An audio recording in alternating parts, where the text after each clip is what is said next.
My name is Dr. Sean George, and in 2008, I died. Dr. Sean was a highly qualified general physician who tragically had a sudden cardiac arrest. It was like a scene from a movie. There was a huge amount of tension and a corpse. Seeing that body was very, very hard. When someone's clinically dead, all it takes is 20 minutes for the brain to irreversibly die. He was clinically dead for well over an hour. I announced to the room that Sean was dead. I thought, I have lost my best friend. She knelt by the bed and prayed. God, I need a miracle. It's an extraordinary story. I have never heard of that happening. It's unbelievable. Absolutely couldn't believe it. I've never seen this before in my life. No one's ever heard a story anything like it. There's not just conjecture, there is proof. Sean was dead.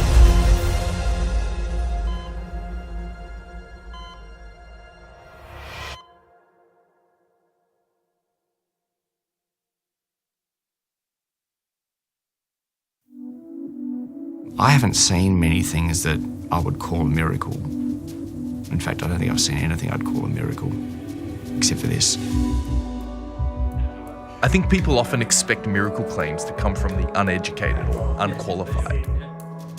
So what's your profession? I'm a professor of emergency medicine. Senior consultant A physician. staff nephrologist. Paediatrician. Paramedic, senior medical officer. I was doing all the forensic work in the whole district. And what would you say to people who expect claims like these to come from a religious bias? This is not something that was happening in a religious sort of a closed bubble. People from all walks of life can give evidence about what they saw. I'm not religious. I'm a Hindu. I'm a practical, clinical scientist, a humanist, rather than driven by any faith. I'm not trying to manufacture the story or embellish it in any way at all. This is just the facts. Before we start, I want to be really clear. Would you call this a miracle? You can't explain apart from miracle. I can certainly say that was one miracle I've Yeah, seen. this is a miracle. Oh yes, I really do believe that is a miracle. My name is Dr. Sean George. I work as a consultant physician and head of Department of Internal Medicine at Kalgoorlie Hospital. Dr. Sean is quite a remarkable human being. He's always maintained some of the highest professional standards. Very knowledgeable. More importantly, I think he connects to his patients, so that's important. He's part of the community. Like Australia, we live in two different worlds. The white fellas over there and we over here. But people like Sean have crossed over, Sean and me, we have a very special relationship. We're best friends more than a husband and wife. We've been married for the last 27 years. We have a son. His name is Michael. He's 21. So I got that right. Something I look towards in my dad to aspire to be is to put God first in my life as he does. My mum is the most kind-hearted person I know. They're such busy people, but they always have time for each other as well. I think the most special thing for us is the morning quiet time that we have together, where we read the Bible and spend time praying together before we start the day, and that's wonderful. And Sherry, you're also a doctor? I work at the emergency department at the hospital in Kalgoorlie. It's actually really good that both of us are doctors because we come across life and death almost on a daily basis. And that's when we can really extend a loving hand to each other and support one another. Dr. George, 16 years ago, an event happened to you that would change your life forever. Tell me what happened that day. It seemed like a very normal day to me. It was the 24th of October, 2008. We normally do about 5 diabetes clinics a year to Esperance, which is about 400 kilometers along the coast. And on Friday morning, I was returning home, and that's when everything happened. We started our journey at about 9:30 in the morning. It was not too long into the journey that I began to experience discomfort in my chest. It was not a pain, but it was just a slight discomfort, and I thought, it must be something that I ate. So I continued to drive. My intern had actually never driven in Australia. I had driven almost 350 kilometers. I began to actually feel a bit of nausea. So I decided to actually stop the car on the side of the road. That's the first time I was telling my intern that I had discomfort in the chest. Now, an intern is a newly graduated doctor, and that's the first job they're doing as a doctor. So the moment I actually told her that I had discomfort in my chest, she almost became white. And, we're in the middle of nowhere in the outback. There's nothing around to help. So I said, could you just check my pulse? Because that's about the only thing that she could probably do in the middle of nowhere. In a situation like this, if you're having a heart attack, sometimes your pulse rate will be very high. So she checked my pulse and it seemed fairly normal. I was not convinced at this stage that it was indigestion. I thought there's something much more sinister. So I decided to get out of the car and I wanted to call my wife, Sherry. I had gone to my friend's house to do some study, and that's when Sean called. And I told her, look, Sherry, I'm having a bit of discomfort in my chest. I'm not feeling that great. We are about 80 kilometers from Kalgoorlie, and I'm just about to turn into Kambalda. And I remember asking him, do you have chest pain? And he said, I don't feel too bad, but I do have the discomfort. I'm feeling a bit of nausea. So I said, oh, do you think you'll be able to drive up to the hospital? And he said, yeah, I think I can definitely drive. And she said, okay, I'll inform your colleague, Dr. Praveen Shetty, who is the consultant who works with me. And so she said, I will see you at the hospital. Why don't you come straight there? And that was the plan. I hopped back into the car and I turned into Kambalda and I started to drive down that road. But while I was traveling on that road, I really felt a deep conviction in my heart that I need to actually get into the clinic at Kambalda. Now, Kambalda is a small mining town and there's a small family practice or general practice in that town. It was about 1 o'clock in the afternoon. Unfortunately, the doctor had actually gone for lunch. So as I stepped into the clinic, there was the receptionist and the nurse, and I explained to them who I am and could I please have an ECG done. And they said, yep, no problem, come with us. And they actually did an ECG for me. And they actually handed the ECG over to me. Now, that's very unusual because normally, as a patient, the doctor will read the ECG.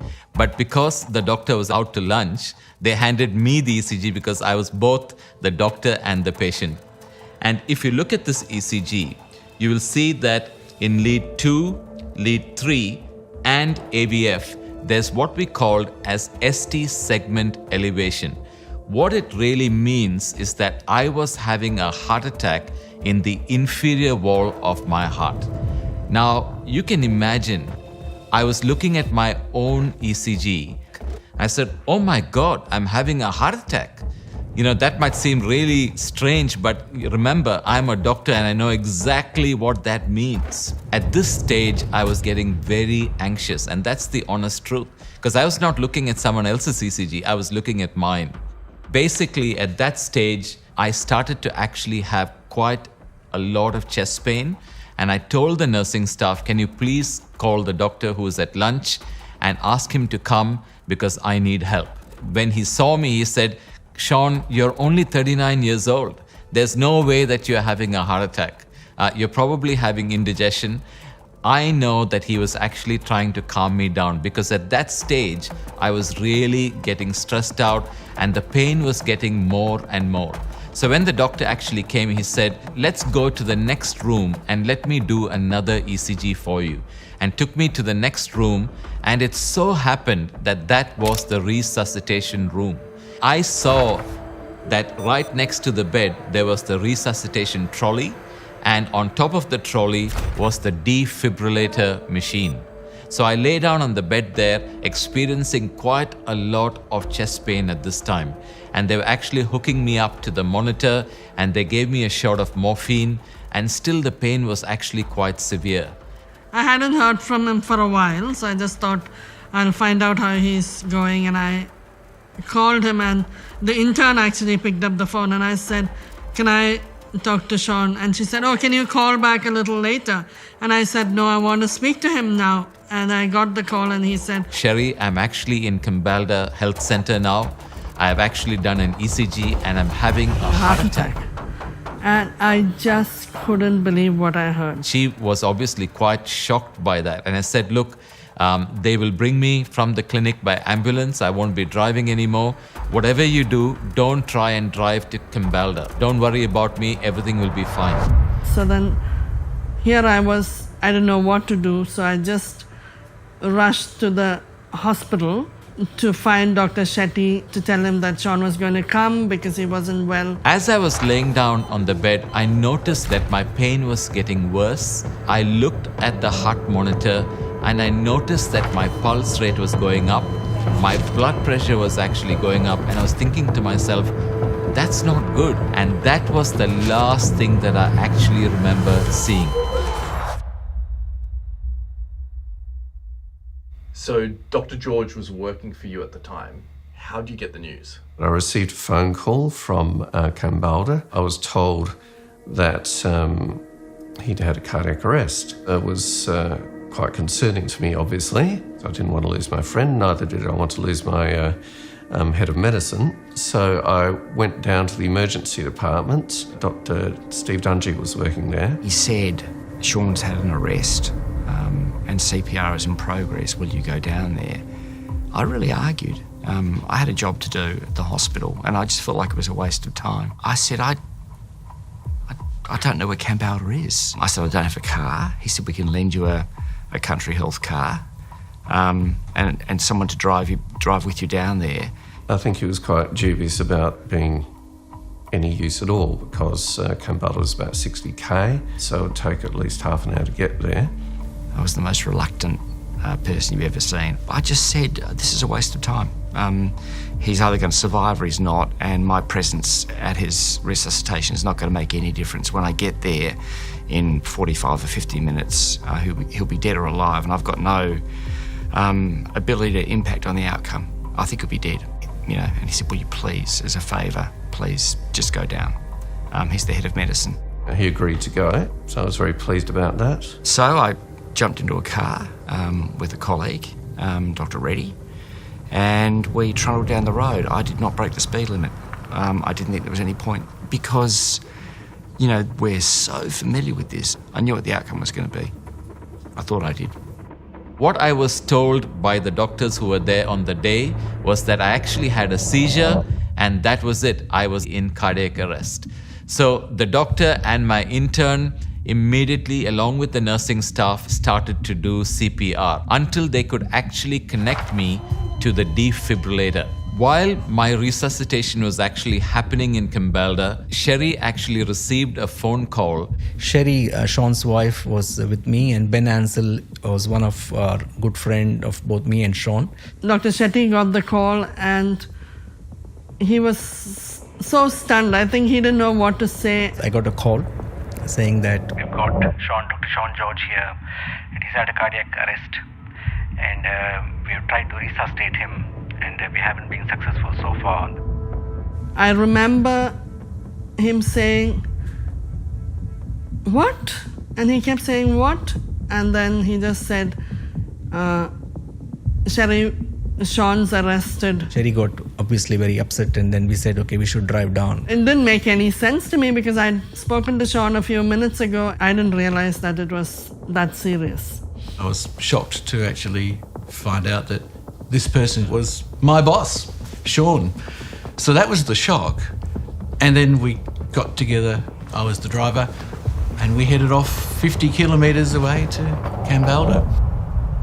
So when they actually connected me to the defibrillator, they noticed that I was in a shockable rhythm, which was ventricular fibrillation. When a person's got a heart and they initially go into cardiac arrest, the most common rhythm we see is something called ventricular fibrillation. It's chaotic electrical activity. What you need to understand is when someone's clinically dead, they can still be in ventricular fibrillation because ventricular fibrillation means that there is no blood going out of the heart to the rest of the body. All the heart is actually doing is shaking.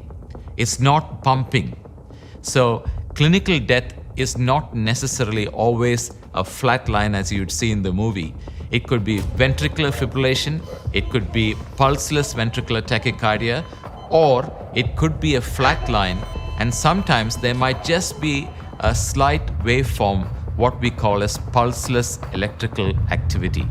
All of these scenarios means the person is actually dead. So the whole purpose of a defibrillator is to try and shock the heart so that you can bring the patient back to life and restore the normal rhythm of the heart. Now, in the normal protocol of doing advanced life support or CPR, you don't just keep shocking a patient. You deliver a shock and then you do 2 minutes of CPR. The machine analyzes the rhythm and tells you whether a shock should be delivered. And usually people may give 1, 2, or even 3 shocks in the hope that people would come back to life. And sometimes you even give it more. And I actually have the actual log of the defibrillator here. And you can see here the first shock was given at 13:44. Then you see the second shock at 13:46. And in between this time, they were actually doing 2 minutes of CPR. The brain has a requirement for a lot of oxygen, a lot of glucose. And because when you're getting CPR, you're not getting the right amount of blood flowing through, cells start to die. As cells die, the chance of recovery goes down, and the chance of recovery with a significant neurologic impediment starts to go up. If a person is clinically dead, all it takes is 4 minutes for the brain to actually begin to die. And by about 20 minutes, it is irreversibly dead. As quickly as you can get the heart to start again, the better. As a paramedic, what did you see when you arrived on the scene?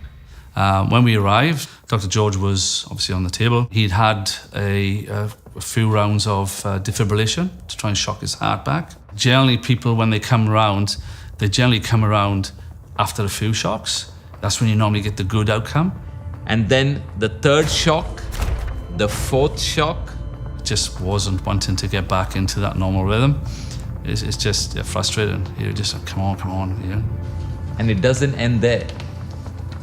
The fifth, the sixth. I remember being in the car and hearing the whole conversation between the intern and Dr. Shetty, and Dr. Shetty was trying to guide her through the whole thing. The seventh. It was like, no, this person, no, it's not going to make it. The doctors kept calling saying that we have tried. I said, keep trying, we're on our way. 8th, 9th. I was driving, wondering, how fast do I drive? What are we getting there for? What's going to happen when we arrive there? 10th. The time's just going on and I can hear Dr. Shetty saying, oh, so that many shocks are over and there's no response.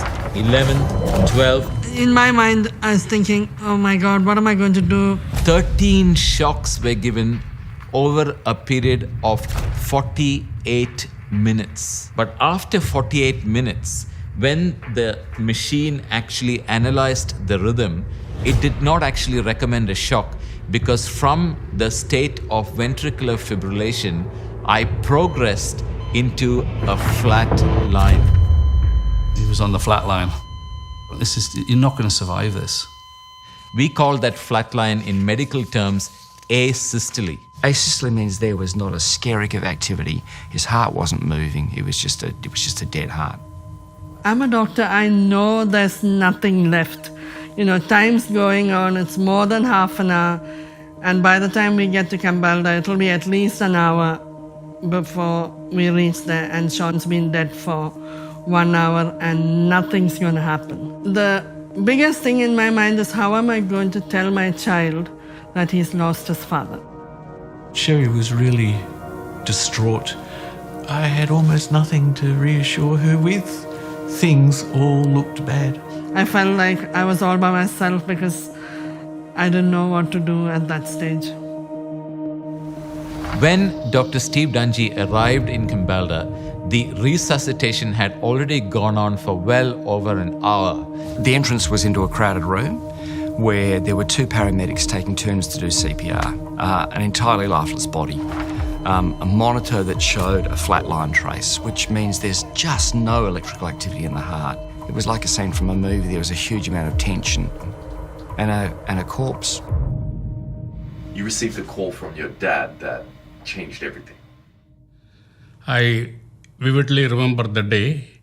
While doing the shopping, one SMS came. It was from Sherry. The message was, please call back immediately. So I was already in the car going to Cambalda when he called, and I said that Sean had arrested. First, when she said, Sean is arrested, I thought police has arrested him. Then suddenly I thought probably he might have overspeeded or some rash driving police has arrested him. So I told her, go and get a lawyer and get a bail for him. And he asked, what do you mean Sean's arrested? Did the police arrest him? And I thought to myself, what are you saying? And I'm trying to, it's a serious matter, but my dad thought that it was the police. Then she told me, no, Dad, it is cardiac arrest. I'm going to get his body from the hospital. Even today, I can hear my dad cry. It was such a loud cry, and he said, no, that can't happen, that can't happen. I was crying myself, and I was trying to hold myself all together because I was in the car with other people. And Sherry's next to me on the phone to her father saying, here's what's happened. He's too young to die. What will I do? What should I do? That was a shocking moment. So just imagine a daughter asking her father, what should she do when she's going to collect her husband's body? It was a real shock to me. I didn't know how to answer. So I prayed to God, what answer should I give? I was crying and I told her, you don't worry, God is in control of all situations. You go and pray. I want you to go there and pray. And I thought to myself, you can't understand, I'm telling you he's dead, I'm going to collect a dead body. But then I thought to myself, oh, after all, he's a godly man and he has said to go and pray. So there's no harm. I didn't have faith, but I thought in my mind, oh, okay, that's a good thought. No harm in praying and to see what will happen. God gave me the courage to tell that to her. And I really thank God that He gave me that advice. I don't know deep down whether I would have done it myself. I didn't have the faith to believe that God would do it for me. I know God can, but would I have done it on my own? I don't know whether I would have. Professor Dungy, it's been over an hour. Nothing is working. What do you do? I announced to the room that Sean was dead, and I said we're going to make a last couple of attempts. This is it. After this, everyone agrees. All the doctors there, everyone sort of, yeah, look, there's not more we can do about this. If you've ever been in a resuscitation situation, you have to discuss that with everybody who is there. And my intern, she was really, really upset. Now, she knew that Sherry was actually on her way to the clinic at Cambalda. One of the junior doctors said, his wife's coming. Can we hang on till she gets here? I was actually a bit reluctant. I didn't think there was any point in continuing things. They decided that they would try another 2 cycles of CPR. Then they would actually completely stop the resuscitation. At this stage, Dr. George's wife appeared. When we reached Cambalda, I was in such a bad state. I felt that I had no strength to even get out of the car. When Sherry actually walked into the clinic, the doctors were standing back, except the doctor who was giving me some oxygen. Everybody else stood back, and the cardiac monitor was just a flat line. She's a doctor as well, and obviously she could, with her profession, she understands the ramifications of what's in front of her. And I walked into the clinic and I saw Sean lying there. He was white. Seeing that body was very, very hard. Sherry arrived, spoke to Sherry. He held my hand and he said, Sherry, I'm sorry, but Sean's gone. You can go and say goodbye. Remember, I was dead for an hour and 20 odd minutes by this time. So my body was actually cold. I remember going and holding his hand, and it was so cold. And I thought, I have lost my best friend. while she was there holding my hand, she remembered what her father told her in the car. I remembered what my dad said. Just go and pray. Sherry knelt by the bed and prayed. She was teary and she was saying her prayers. So I just held his hand and I said, God, he's only 39. I'm 38. We have a 10-year-old boy. I need a miracle. I heard a gasp. But almost simultaneous with that was this extra added sound.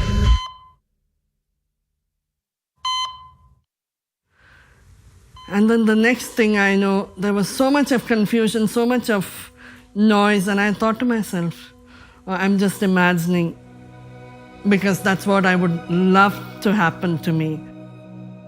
And then everybody became very excited, and we started continuing the CPR. I opened my eyes and then everybody was like, move, move, move. She was asked to move aside, and initially she was confused. Was she hearing this in her mind, or did my heartbeat actually come back? And when I heard all that noise and all that commotion, then I looked up at the monitor, and then I realized that Sean's heartbeat had come back. And when I heard the monitor with the beep, I just thought, oh, that's something very special. His heart started pumping. I thought, whoa, that's amazing. It was an amazing feeling to see the pulse coming back, to see the monitor showing his pulse back. So hard to describe. I turned around and his heart was beating very irregularly in a rhythm we call atrial fibrillation. Obviously now they couldn't send me to the morgue, and so they started to actually work on me again. He began to have pink froth boil up the tube, and I started giving really enormous doses of adrenaline to keep his heart going. And were you hopeful at that stage? To be honest with you, for doctors in my position, often that's just a problem. The heartbeat's back, you've got temporarily some kind of activity, but you pretty much know the writing's on the wall. It's not going to go anywhere. I said to Sherry, we need to get him back to Kalgoorlie. He's probably going to die. They decided that they should transport me from Kambalda Clinic to Kalgoorlie Hospital. The commotion was about, let's get things going. Transport, organise a police escort, get cold fluid and cold packs on him, let's cool him down. We jumped into the ambulance, we trundled up the road back to Kalgoorlie, me in the back seat, constantly bolusing large bolus of adrenaline, pink froth boiling out his tube. Me, Dr. Shetty and Dr. Ansel left in the cars, and Sean came by ambulance. And even on the way back, I was talking to Dr. Shetty and I was saying, oh, I really don't know what's going to happen ahead. When I finally arrived at Kalgoorlie Hospital from Kambalda, almost like a dead body, I was told that a lot of my friends, colleagues, nursing staff, they all came down to the emergency department and actually said goodbye to me. Everyone who was anyone in the health department in the Goldfields was in the emergency department that afternoon. They wanted to be there as Sean was taken out to sort of pay their respects. So they've wheeled him out. I see them push Dad in on the stretcher, and he just had a lot of machines hooked up to him, and it was just pretty scary because at that age I didn't really understand what this all meant. And it's almost like a guard of honour of all these people lined up along the sides of the corridor as Sean's slowly brought through. I had seen that once before in my work where there was an underground explosion, and it struck me that that's sort of what was happening here. They were saying goodbye. Well, I suppose we all were, because nobody expected him to live. Nobody expected him to survive or recover. Michael is somebody who loves Legos, and I remember him telling me, in my simplistic understanding of things, I just said to Mum, I was like, Mum, don't worry, God's going to put the pieces together. He can fix anything. And so, yeah, that was my belief at the time. At that stage, he was alive but really sick. His heart was struggling. Now, Kalgoorlie is a regional hospital. Ultimately, I would have had to be shipped to the big hospital in Perth. But something really strange happened. There was a massive hailstorm. Because of this hailstorm, they could not fly me to Perth. It was going to be some time before the RFDS could take him to Perth. Because Kalgoorlie is a regional hospital, we can't actually look at the arteries supplying the heart, put in a stent if it's required. The best that we can do is a clot-busting drug. I remember Dr. Dungy coming back and asking, I said to Sherry, I'm going to give him some thrombolysis, it'll probably kill him. This is a clot-busting drug. Figured that was the best thing I could do in the circumstance, but there's pretty good evidence that if you use thrombolysis in this circumstance, it's boom or bust. And I remember telling him, God has done a miracle. I believe Sean will live. Let's just go ahead and do it. She was confident that, something amazing was going to happen. And I felt like it was my job to kind of to dampen her enthusiasm, because I was confident it wasn't going to be a good outcome. And when you gave him the clot-busting drug, what was the outcome? He got a fabulous strong heartbeat back. Big lines put in, a central line, an arterial line. Basically took him out to the airport and flew him down to Perth. And I was completely confident when he got in the plane, he wasn't going to survive. For patients who have been arrested for a really long period of time, the other organs in their body don't work anymore. Very often their gut is dead. They have a brain that is swelling every hour, getting more and more swollen, crushing itself. These guys tend to die in less than 24 hours. Finally, we got to the hospital and Sean was taken to the cath lab. They did an angiogram and they actually found that I had a block in my right coronary artery. And they put in a piece of plumbing, we call it a stent. And finally, it was in the early hours of Saturday morning that I was moved to the ICU at Royal Perth Hospital. Most likely, medically speaking, I was brain dead. And what evidence was there that you're most likely brain dead? This is a picture showing my kidney functions. I'm a kidney doctor, so I see people with kidney problems, and his kidneys had shut down completely. Because the blood supply to all my organs was cut off for such a long time, I actually developed kidney failure. Any insult that's bad enough to shut down your kidneys is almost certainly going to shut down your brain as well. The liver also got damaged. You can see his oxygen concentration was low enough to cause significant damage to his liver and his kidneys. They're very durable organs. They do a lot better than people's brains do. A person's brain starts to die really fast. You don't need to be a doctor to know how bad this actually looks. And if you look at this machine here, this is the machine that was actually doing the breathing for me. Because just remember, I am supposed to be brain dead. My kidneys had failed, my liver had failed. I should have had no brain function. I see that his liver is not working, his kidney is not working. Remember, being both a doctor and the wife was a very difficult balance at that time. The doctor mind in me says, oh, his brain should be affected too. Every day I'd come and see him and talk to his wife, but in my heart I just thought, this is an awful tragedy. There is a man who has got an irreversible brain injury after a very prolonged hour and 20 minutes resuscitation. Medically speaking, this is horrible because his brain should be 100% dead. I thought to myself, I hope I don't have to make the choice one day of having to say, let's turn off the ventilator because he's going to be a vegetable. And how am I going to deal with that situation was going through my mind.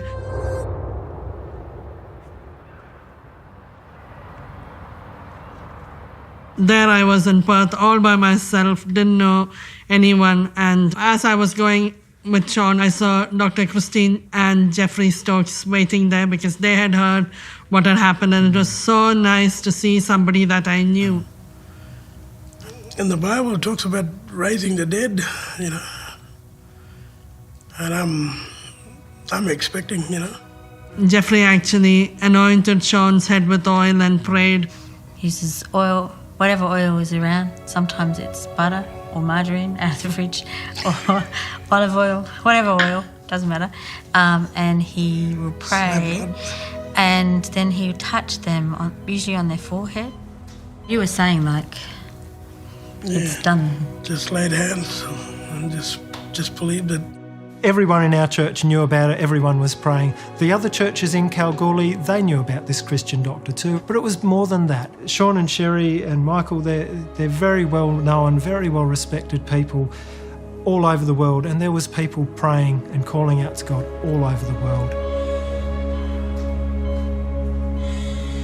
The other reason I wanted you to look at this picture is this is what Sherry was actually looking at on Sunday morning, the 26th of October 2008, when she actually got a phone call. I got a call from my aunt in India to tell me that a lady had been praying, and she had said that night before I went to bed that Sean would open his eyes. On this particular day, before Sherry goes to sleep, I would open my eyes.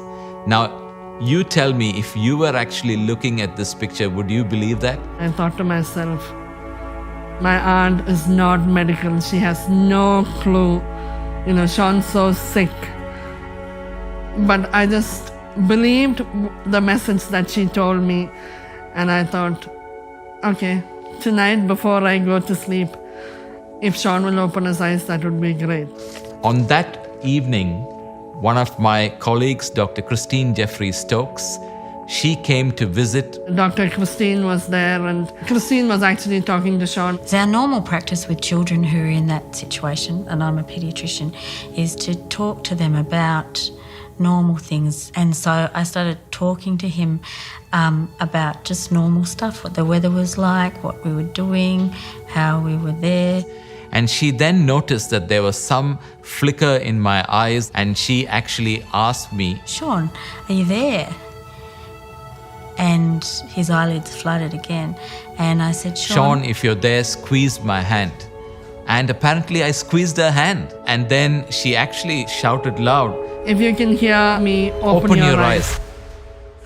And in a moment, he just opened his eyes for it was like a few seconds.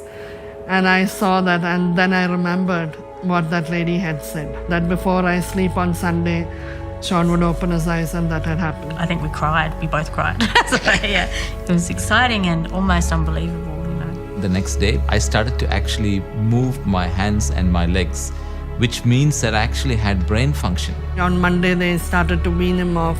And by Wednesday, they were actually able to take the tube out of my throat, and I began to breathe on my own, which means that my brain was functioning. But it's what happened next that shocked everyone. I've rarely been as shocked. It was, yeah. Do you want me to finish the rest of the story? Yeah. So I rang up ICU and I spoke to a friend of mine and said, I'm just calling about Sean. How's he going? And he said, well, he's pretty sick. And the fact that there was such tremendous damage done to his liver and kidneys led to my next question, which was, what's his brain like? And he said, it's pretty good. I said, how do you know? He said, well, we've just extubated him. I said, really? Because I was so certain they were going to pull the plug. And they said, yeah. He said, did you want to hear what his first words were? And I said, yeah. The absolutely amazing thing, and I've never seen this before in my life, eyes open. I opened my eyes, I looked around. And then indicated that he was ready to be extubated. And as the tube came out, made perfect sense. And I said, what am I doing here? And in fact, when the nurse came, I said, oh, can I have a look at my ECG and my ABG? And she nearly collapsed. Apparently, when the tube came out, his first words were, what do my arterial blood gases look like? Which was just extraordinary. That's such a Sean thing, so medical. Somebody told me the first thing he said when this tube was out was, show me my charts. And I thought, yes, that's Sean. He'd want to be in charge of that. My brain was 100% normal, which is just medically impossible. It was amazing just to see that from Friday to somebody who was dead to Wednesday, somebody who was talking like nothing happened. Again, I just wanted to pinch myself and see, was it real? I couldn't believe it. To hear that they'd extubated him, and the story just kept on getting better. You've extubated him and he's talking and his brain's normal. It was just wow, wow, wow. I got a call from Sean. Hey Praveen, how are you? He said. And I was just shocked. The fact that he was conscious, well, that was reasonably remarkable. But the fact that he was talking and making sense, oh yeah, now that's a miracle. And the fact that his personality was there, oh yes, I really do believe that is a miracle. We couldn't believe it. Absolutely couldn't believe it. I went up to see him and he was as sharp as he ever was. Yeah, back from the dead. Praise the Lord. Sean was discharged on the 13th day, and I didn't think we would come home so quickly. And people who actually came to visit me, they asked the doctor, so where's Dr. George? And they said, Miracle Man has left the hospital. In 2 to 3 weeks, he was doing things on his own. It was just amazing. To make not just a good recovery, but an instantaneous full recovery was quite jaw-dropping. In less than 2 months, he was back to work. A few weeks later, after rehab, everything, he walked into the hospital back in Kalgoorlie. The fact that he went back and did his full duties as the head of a medical department of a large base hospital. Now that is a miracle. I have never heard of that happening before. It's unprecedented. And I've told this story at international meetings in Japan and other places overseas, complete with rhythm strips, and the room goes quiet because no one's ever heard a story or anything like it. It's amazing. I'm very happy to say that this was an extraordinary, and he likes the word miracle, and I like the word miracle because it fits so nicely with his intrinsic faith, and I can certainly say that was one miracle I've seen. Medical science can't explain apart from miracle. Yeah, this is a miracle. One of the most extraordinary things about this story is that you are a doctor who is completely familiar, in fact a leader in your field, when it comes to these phenomena. One of the biggest advantages of this actually having happened to a doctor, I had that unique advantage of being able to understand what actually happened, piece the story together, collect the evidence, put that evidence out there so that people can see it for themselves. Even though it's 11 years down the track, every time I think about it, I get quite emotional because God answered my prayer even though I didn't have the faith, and He is God. The thing I remember is that there was an overwhelming sense of pessimism from every single person involved except for Sherry. She had great faith. It's very different when it happens to you and you know that God answered your prayer. It gives me great faith. It's not that I'm anybody special, but God really heard my cry, and I think He blessed me. I feel really privileged because He answered my prayer. What's your message? I really hope that people will think about their life very seriously. You have one life, or most people have one life to live. I was given another chance. But my encouragement to you would be, please consider what you're doing with your life. The most important decision that you can ever make is about where you will spend eternity. Can I humbly request, choose life. Choose life with God. I think that's the message I'd like to say. I think for me, the most important thing is, okay, I've experienced miracle and everybody thinks, oh, life's beautiful after that. But life is hard, and, there are difficult moments in life. But we have, as a family, chosen to live for God, and that's my desire for everyone, to know God and to follow Him, because there is an eternity and we want you all to be in heaven with God. Father, I just want to pray that those who are actually listening to my story and the second life that you've given me, that it would result in them having a second chance in their life, and that they will spend eternity with you. Amen. Amen.